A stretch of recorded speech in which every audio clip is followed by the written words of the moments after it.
You are now listening to the Pelicans post-game report. Flash report. Shout out to the flocking nation, man. For all things Pelicans, we up in this thing, Big Q, representing the Pelican post-game report, Flash report. Just wanted to holler at you guys today, man.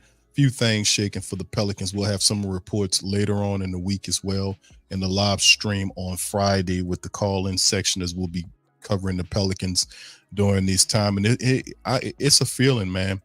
And thanks to the community, man, a unified front, that we've been putting the pressure on David Griffin and the leadership, if you want to call it that, of the New Orleans Pelicans after a lot of really in my opinion, unrighteous and really backhanded, dirty, stinking moves that the team has committed over the last year or so of doing it, mentioning the secret extensions and stuff of that ilk. And also to touch on the fact that the NBA lottery happened tonight. Shout out to Rail Wright, our Pelican contributor on the WhoDatDaily.com, wrote an article covering that. He also had a really good article, man, called The Pelican Faithful Questions to Team Future headed into the offseason. And both of these were really stellar articles. This is a very busy time for our Pelican writers, and Rail has been really putting in a lot of work on the site. So shout out to Rail for doing some great work covering the Pelicans securing the 21st pick in the NBA draft. We know they'll get the 21st pick. They won the tiebreaker to switch out with Milwaukee from 23 and to 21. So that's where they sit. There's also the June 1st deadline that the Pelicans have on whether or not they're going to take the Lakers' 17th pick in the first round for this season, or whether they're going to wait to 2025 to take that pick. That's still something that the Pels can have 2 first-round picks, and then they can use these 2 picks to kind of maybe leverage to use these picks to acquire a veteran. It'll give them options. 2 first-rounders are better than none. And really, 2025 should be the year. The Pelicans really should not wait to 2025. They should take the rights of the Lakers pick, just because the Lakers wouldn't have a draft pick, that high at the 17th spot. And as well, the Pelicans could use both of these picks if they needed to add into a trade situation where they can trade to acquire a veteran or do whatever they got to do. Because me personally, I don't think Willie Green plays a rookie unless this rookie's a damn awesome, super defensive type player. I mean, that's the only way you're going to make it on the field. The court with this guy and his thinking. But anyway, y'all feel free to go into both these articles and check them out on WhoDatDaily.com. The New Orleans Pelicans section, man, he did a real phenomenal job of covering that. But I didn't want to talk about that. I just wanted to give shine to our site and our contributors. But really what I wanted to go into and talk about what happened with the Pelicans, this is really the article I wanted to go into. And this is from NOLA.com's Christian Clark. And this is the second article we've covered on the show, because he's been dropping some pretty good ones.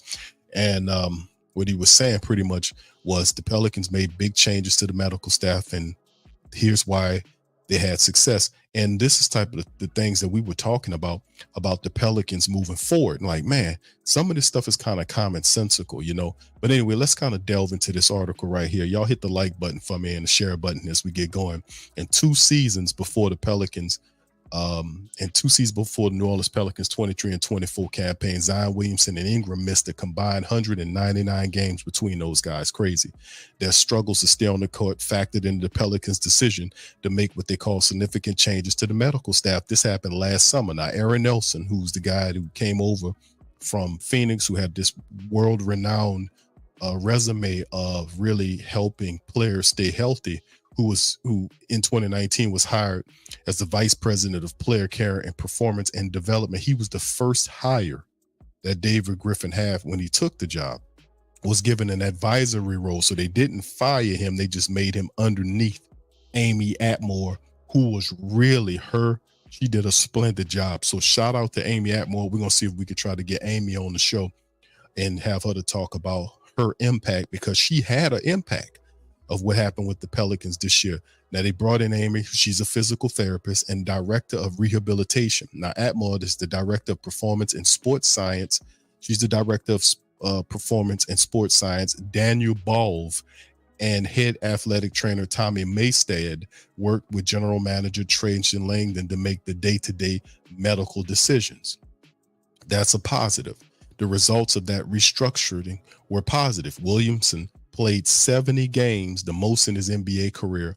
Ingram played in 64 games, the most games he's played in a season since his rookie year with the Lakers in 2016, 2017. So Zion played in 70 games, by far the most, and BI played in more games than he played since his rookie campaign. That is positive because we could talk about Zion, but the two top stars played in the most in single season game in their young career. So the Pelican Stars dual availability allowed the team to win 49 regular season games, which is tied for the second most wins in franchise history.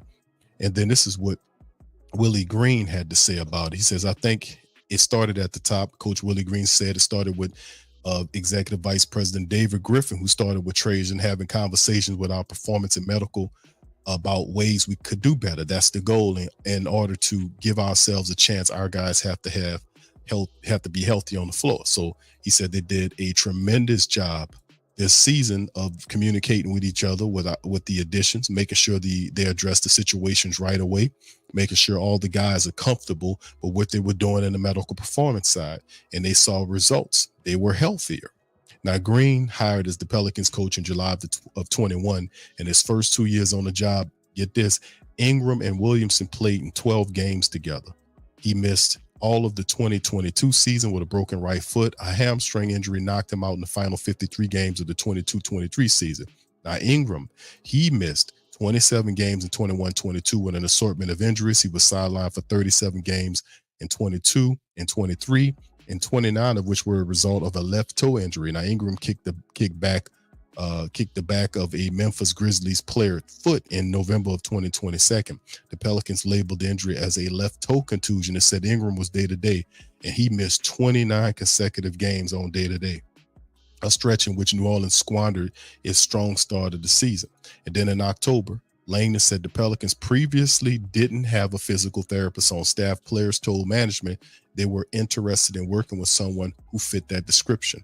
So the Pelicans, man, and this is we going back to the Stan Van Gundy administration. We're going back to the Elvin Gentry administration. They did not have a physical therapist. Now, you would think with a professional basketball team that have athletes running around left and right, that they would have thought to have a physical therapist to deal with players' injuries. They didn't.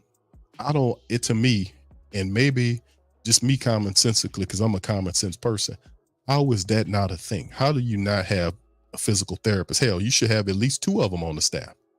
I mean, get 2 more. You know what I'm saying? Get 2 more. But Williamson did not participate in the playoffs after he tweaked his left hamstring in the play-in tournament against the Lakers on April the 16th, which was unfortunate, and it ended pretty much his season. But this is what Trajan Langdon said about the situation. We didn't have a physical therapist before. I think that was one thing a lot of players questioned at the end of the year. The players questioned it. So the leadership didn't come in and say, you know what? We need to hire some people. We're in a sports related business. We're dealing with athletes. Let's do this. The players had to do it because a lot of the players have their own people that they work out with too. They don't just follow with the team trainers or whatnot. Some of these guys, if they can afford it, they have their own personal trainers and own staff members that they go to that they trust with their bodies and in their rehab processes that help them as well. So that's kind of, to me, it's like, how is this not a thing? How did we not have physical therapists on staff before? I just don't understand that rationale. And it took the players questioning the team about it for the team to get physical therapists, right? So imagine if they were proactive and did this 2 years ago. What kind of Pelican team would you be looking at now? Just kind of, that's just kind of I don't get that. Y'all let me know how y'all feel about that. Do you feel the way I feel? Y'all let me know in the comment section. He says, players question at the end of the year, especially with the amount of injuries we were having. The Pelicans players were questioning, where's the physical therapist at? Should we have somebody on our staff that could really manage that and oversee that and add and direct it? That's going to be her, Atmore's, responsibility. So Williamson did not participate in the playoffs. Like I said, he tweaked it. And they said of him, he's a competitor. That's what we love about him. He's a competitor. He loves the challenge. He was talking about Zion. Now, Williamson and Ingram played in more than 1,000 minutes together across 55 games in 23-24. Green finally was able to get an extended look at how the team performed with its two most talented players on the court. And of course, he says it was necessary data to collect as the team heads into the offseason, where it has to decide whether to give Ingram a contract extension or explore moving him, which obviously, if you're the Pelicans, you're not going to give Brandon Ingram a contract extension. The pretty much what's going to happen with the Pelicans, and I think a lot of people agree with me on this, is that ultimately they're going to break that core up. And the core is Zion Williamson, Brandon Ingram, and Zion BI and CJ.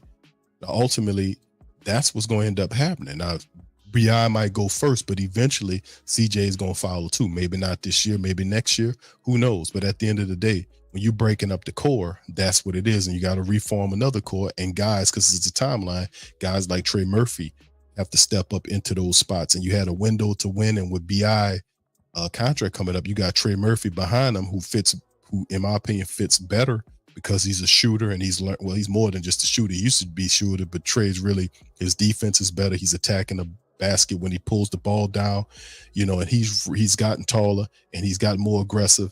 And he'll be a phenomenal fit next to Zion Williamson, the guy that commands that much of attention.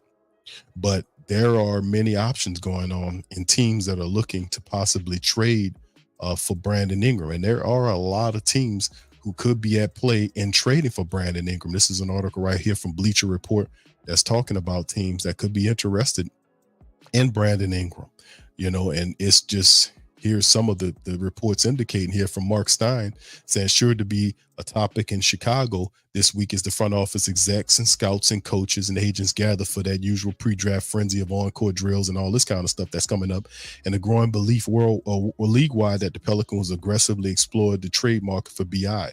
And according to Stein, New Orleans executive president of basketball operations David Griffin all but promised the Pelicans would be looking to make a handful of trades this summer. Handful means more than one. Does that include CJ McCollum as well? You breaking up BI. BI is the second part of the core. 1, 2, 3. 1 is Zion, 2 was BI, 3 is CJ. If you trade BI, CJ got to go too. You can't, they're gonna have to start kind of put this thing together because BI contract is up after this year, and then CJ McCollum got a big fat contract. But if the Pelicans really want to start building again with Zion and a new core that fits around him better, they'll have an opportunity to start right now. So they have to get rid of both those guys, and we'll see. So good point right here on the article saying a handful of trades. That's more than one. So we'll see what that is. And there it is, the quote right there. So following the Pelicans' first round exit to OKC, Stein reported that these are some of the teams that's interested in Brandon Ingram, which is Philadelphia, Cleveland, Atlanta, and Orlando.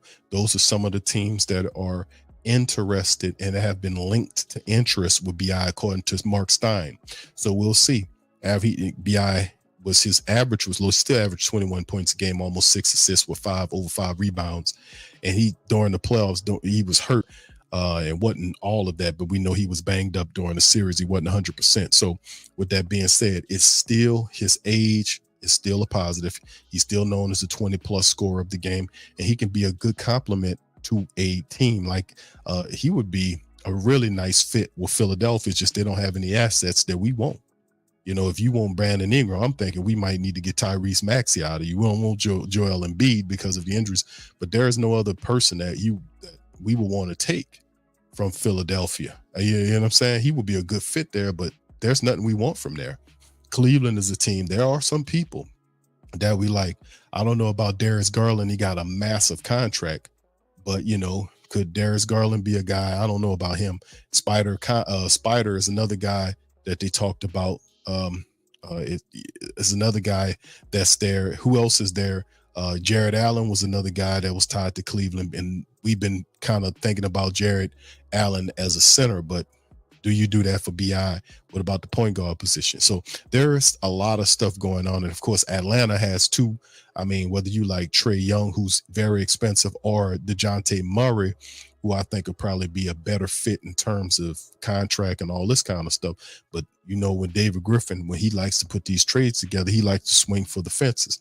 So if he if Trey Murphy, because they just acquired the first overall pick in the NBA draft, they could have an opportunity under Quinn Snyder to reset Atlanta in a way to kind of move these guys out and get their money back and do it. And there was a couple of players that the Pels liked from Atlanta. They liked the center. I don't think they'll be able to get him, but we've mentioned Clint Capella in the trades, which he would be a decent fit for the Pelicans, because really they ain't working with nothing right now.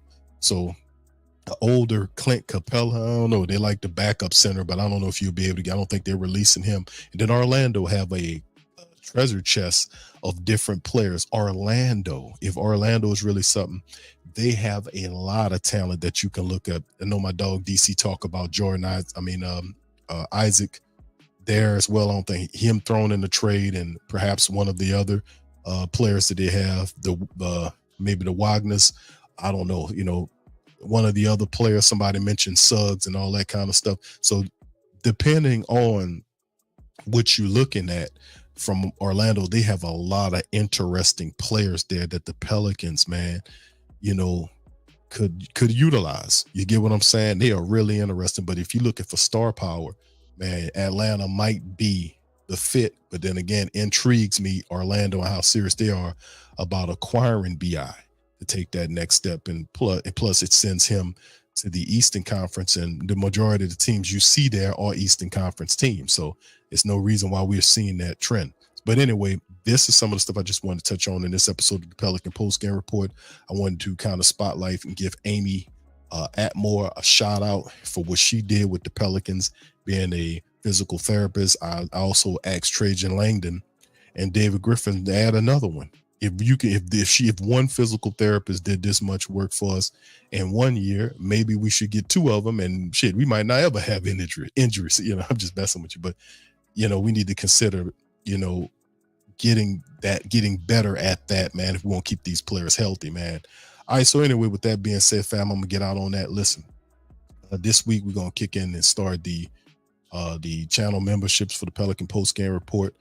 You guys out there that want to help the platform grow, please feel free to join our channel memberships. We'll be doing shows and stuff like that for our lot content and special shows and all this kind of stuff, prospect breakdowns, all that's coming up. We'll be kind of doing a lot of that on our lot content streams, and that'll be all available coming up soon. So with that being said, I'm Big Q. I'm gonna get out on that. Shout out to my contributors, DC and Lexa. Much love to y'all. Much love to the flock and community, man. Y'all hit the like button and the share button, and I'm gonna holler at y'all on the next one. Much love, peace, and go Pels. Subscribe now and stay up to date for all things New Orleans Pelicans.